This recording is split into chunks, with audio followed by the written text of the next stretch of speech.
পরিকল্পিত বনায়ন করি, সবুজ বাংলাদেশ গড়ি, এই প্রতিপাদ্যে নাটোরে আজ থেকে সপ্তাহব্যাপী বৃক্ষ মেলা শুরু হয়েছে। সকালে নাটোর নবাব সিরাজউদ্দৌলা সরকারি কলেজ মাঠে মেলার উদ্বোধন করেন জেলা প্রশাসক আসমা শাহীন। রাজশাহী বিভাগীয় বন কর্মকর্তা মোহাম্মদ রফিকুজ্জামান শাহ এর সভাপতিত্বে উদ্বোধনী অনুষ্ঠানে বিশেষ অতিথির বক্তব্য দেন নাটোর নবাব সিরাজউদ্দৌলা সরকারি কলেজের অধ্যক্ষ প্রফেসর আব্দুল বারী মির্জা এবং সহকারী বন সংরক্ষণ মোহাম্মদ মেহেদীজ্জামান। অনুষ্ঠানে বক্তারা বলেন, বৃক্ষ মানুষের জীবনকে সজীব ও সুন্দর করে, নিরবচ্ছিন্নভাবে অক্সিজেন সরবরাহ করে, সর্বোপরি পরিবেশের সুরক্ষা প্রদান করে।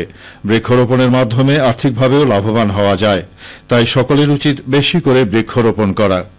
উদ্বোধনের আগে নাটোর নবাব সিরাজউদ্দৌলা সরকারি কলেজ থেকে বর্ণাঢ্য শোভাযাত্রা সড়ক প্রদক্ষিণ শেষে মেলার মাঠে এসে শেষ হয়।